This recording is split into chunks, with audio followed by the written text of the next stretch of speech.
নির্বাচনী প্রচারণার অংশ হিসেবে ফেনী সরকারি পাইলট উচ্চ বিদ্যালয় মাঠে শুরু হয়েছে জামায়াতে ইসলামী সমর্থিত ১১ দলের নির্বাচনী জনসভা। সকাল ১০টায় এই নির্বাচনী সমাবেশে বক্তব্য রাখবেন জামায়াতের আমির ডাক্তার শফিকুর রহমান। সকাল থেকেই জেলার বিভিন্ন স্থান থেকে মিছিল নিয়ে সমাবেশ স্থলে আসতে শুরু করেন জামায়াত সহ ১১ দলের নেতাকর্মীরা। এখান থেকে ত্রয়োদশ জাতীয় সংসদ নির্বাচনে ভোটারদের নানা ধরনের প্রতিশ্রুতি দেন জোট নেতারা। একই সাথে ফেনী জেলার সমসাময়িক সমস্যার কথা তুলে ধরেন তারা। বলেন, একটি দল নির্বাচনের আগে ফ্যাসিবাদের মতো আচরণ শুরু করেছে। সমাবেশে আসা দলের কর্মীরা বলেন, এবারের নির্বাচন সুষ্ঠু হলে তাদের দল সরকার গঠন করবে। এরপর নোয়াখালী, লক্ষ্মীপুর ও কুমিল্লায় জনসভায় অংশ নেবেন জামায়াতের আমির। এই বিষয়ে আরও জানাতে যুক্ত হচ্ছেন সহকর্মী হাসান আল মামুন। মামুন, কেমন দেখছেন নির্বাচনী জনসভার আয়োজন? নেতাকর্মীরা কি বলছেন, বিস্তারিত জানাবেন।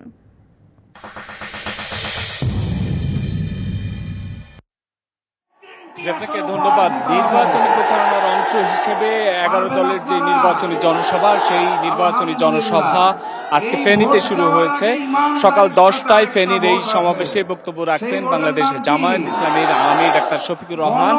এবং এই সমাবেশে ইতিমধ্যেই যোগ দিয়েছেন ১১ দলের যারা কেন্দ্রীয় নেতৃবৃন্দ রয়েছেন তারা। আপনাকে একটু জানিয়ে রাখতে চাই, ফেনীতে মোট ৩টি আসন রয়েছে। এই 3টি আসনে লড়ছেন ফেনী ১-এ লড়ছেন SM কামাল উদ্দিন, ফেনী 2-এ লড়ছেন এবি পার্টি অর্থাৎ আমার বাংলাদেশ পার্টির যিনি চেয়ারম্যান মুজিবুর রহমান মঞ্জু, এবং ফেনী 3-এ লড়ছেন বাংলাদেশ ইসলামী ছাত্র শিবিরের সাবেক কেন্দ্রীয় সভাপতি ডাক্তার ফখরুদ্দিন মানিক। ফেনীতে এই মোট 3টি জেলাতে বাংলাদেশ জামায়াত ইসলামের 2 জন প্রার্থী এবং এবি পার্টির অর্থাৎ 11 দলীয় জোটের একজন প্রার্থী, মোট 3 জন প্রার্থী লড়ছেন। আমরা বিদেশ থেকে দেশে রেমিটেন্সের টাকা আসে নিরাপদে, তাই আজই আপনার আপনজনকে বলে রাখুন, রেমিটেন্সের টাকা যেন শুধু নগদেই পাঠায়।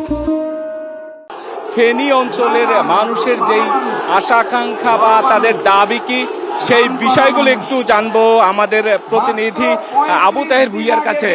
আবু তাহের ভুইয়া, আপনি তো এই অঞ্চলের মানুষের সাথে মিশছেন, এই অঞ্চলের মানুষ কি দাবি করছে? মূলত ত্রয়োদশ জাতীয় সংসদ নির্বাচনকে সামনে রেখে মানুষের চাওয়া পাওয়া অত্যন্ত বেশি। এখানে 26 জন প্রার্থী প্রতিনিধিত্ব করছে বিএনপি, জামাত সহ। তবে এখানকার মানুষের কাছে প্রত্যাশা, মানুষ যেটা চায়, ফেনীর দুঃখ নামে খ্যাত মুহুরী কৌয়া শিরোনিয়া একটা বন্যা নিয়ন্ত্রণ বাঁধ। এই বন্যা নিয়ন্ত্রণ বাঁধটি পশুরাম, ফুলগাজী এবং সাওয়ালাঙ্গা ভারত সীমান্ত ঘেঁষা। প্রতি বছরে বন্যায় এই অঞ্চলকে ডুবিয়ে দেয় এই বন্যা নিয়ন্ত্রণ বাঁধটি ভেঙে। উজান থেকে ভারতের পানি এসে এই এলাকার মানুষকে দুঃখের সাগরে ভাসায়। এছাড়া এখানকার মানুষের জন্য উচ্চশিক্ষার তেমন কোনো প্রতিষ্ঠান নাই। এখানকার মানুষের দাবি যে একটা মেডিকেল কলেজ করা, একটা বিশ্ববিদ্যালয় করা। এছাড়াও এখানকার মানুষের অনেক দাবি রয়েছে, বিশেষ করে ফেনী থেকে সোনাগাজী হাইওয়ে দিয়া একটা ফ্লাইওভার চায় বা আন্ডারপাস মানুষের দাবি। এছাড়াও এখানকার উচ্চশিক্ষা, পাশাপাশি অবকাঠামো উন্নয়ন সহ বিভিন্ন ক্ষেত্রে মানুষের চাওয়া পাওয়া রয়েছে।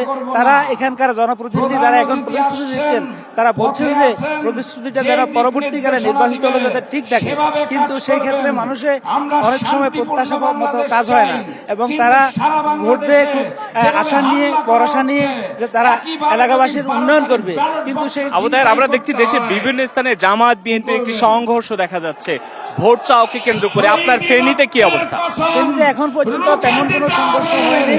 জামাত এবং বিএনপি তারা আলাদাভাবে নির্বাচনী কার্যক্রম পরিচালনা করছে। এখন পর্যন্ত ফেনীতে সহাবস্থান চালু আছে, কারো দ্বন্দ্ব সংঘাত বা এরকম কোনো কিছু এখন পর্যন্ত হয় নাই।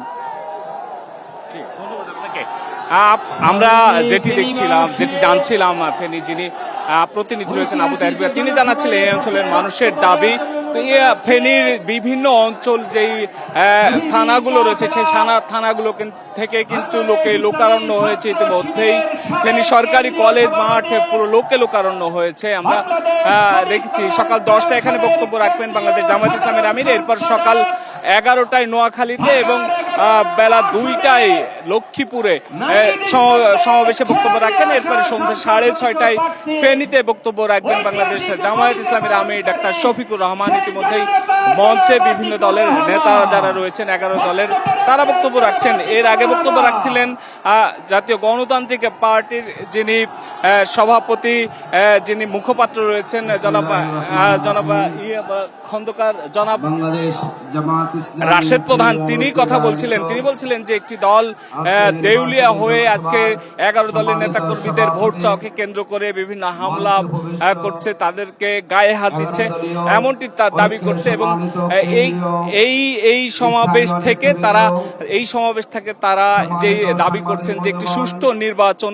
যাতে হয়, সুষ্ঠু নির্বাচনের মধ্য দিয়ে বাংলাদেশ জামায়াত ইসলামী সরকার গঠন করবে, তারা এই দাবি জানাচ্ছেন। তো ফেনী সরকারি কলেজ মাঠ থেকে 11 দলের নির্বাচনী সমাবেশের এই ছিল আমার কাছে সর্বশেষ। সামজিদা মামুন, ধন্যবাদ আপনাকে।